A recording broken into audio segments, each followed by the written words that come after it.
اپنے گھر کے لیے روانہ ہوئے۔ جب ہم گھر پہنچے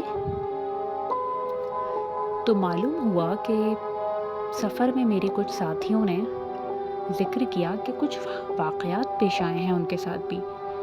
تو میں نے ان کو کہا کہ مجھے بھی کچھ ایسے ہی لگا۔ تو اس پہ میرے بھائی بالکل خاموش بیٹھے تھے۔ پوچھنے پر انہوں نے مجھے بتایا کہ جس دن ہم وہاں پہنچے یہ اسی رات کی بات ہے۔ آپ سب ساتھی سو رہے تھے اور بہت گہری نیند میں تھے۔ تو میں اٹھا جیسے کہ مجھے واش روم جانا تھا۔ رات کا کوئی 4 بجے کا یا 4:30 بجے کا ٹائم تھا۔ واش روم مسجد کے احاطے میں تھا، تھوڑا سا دور جا کے۔ جیسے ہی میں واش روم سے فارغ ہوا مجھے کچھ عورت کی آواز سی محسوس ہوئی، اور وہ کچھ زور زور سے بولنے کی آواز۔ مجھے بہت ہی زیادہ حیرانگی ہوئی کہ اس وقت رات کے 4:30 بجے گاؤں میں کون عورت ہو سکتی ہے۔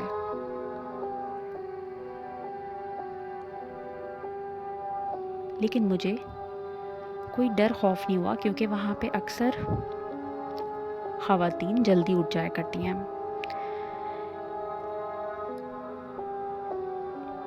جس جگہ پہ واش روم تھا اس کے کچھ فاصلے پہ ایک بہت بڑا کنواں واقع تھا۔ اس کنویں کے اوپر جو چبوترے والی جگہ تھی وہاں پہ وہ عورت کنویں کی طرف منہ کر کے بیٹھی ہوئی تھی۔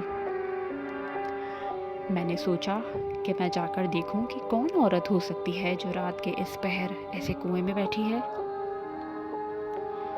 ابھی میں نے چند قدم ہی بڑھائے تھے کہ مجھے اس عورت کے چیخنے کی اور کنویں میں کودنے کی آواز آئی، اور میں بہت زیادہ گھبرا گیا کہ یہ کون عورت ہے یا کس نے ایسے خودکشی کر لی یا کیا ماجرا ہے۔ بہرحال میں جب کنویں کے قریب گیا اور میں نے نیچے دیکھا تو آپ یقین کریں کہ وہاں نہ تو کوئی عورت تھی اور نہ ہی اس کی لاش۔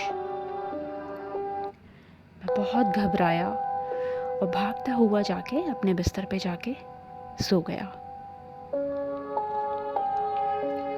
اس بات کا ذکر میں نے وہاں اپنے ساتھیوں سے نہیں کیا، لیکن گاؤں کے چند لوگ جو وہاں موجود تھے ان سے کیا۔ تو وہ بتاتے ہیں کہ اس مسجد میں پورے جنات کا قبیلہ آباد ہے۔ یہی وجہ ہے کہ انسان بہت کم اس مسجد کو استعمال کرتے ہیں۔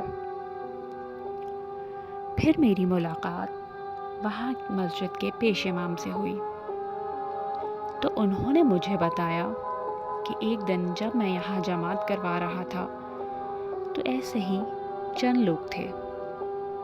نماز کے دوران مجھے ایسا محسوس ہوا کہ پوری مسجد لوگوں سے بھر گئی ہے، اور لوگ بھی بہت زیادہ، جیسے کچھ شور سا سنائی دیا، اور بہت اونچے قد کے، جو ہم انسانوں کے قد سے بہت اونچے۔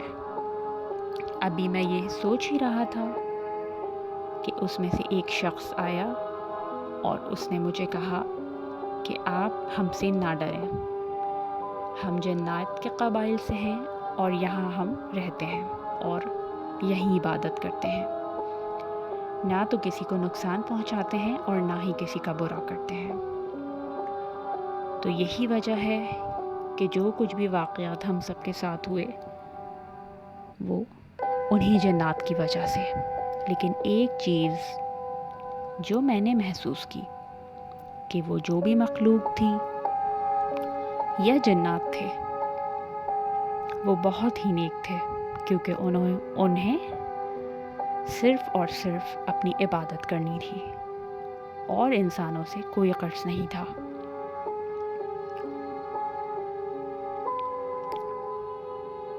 تو چلیں ہم ملتے ہیں اب اگلی سٹوری میں آپ کے ساتھ۔ اپنا بہت خیال رکھیے گا۔ اللہ حافظ۔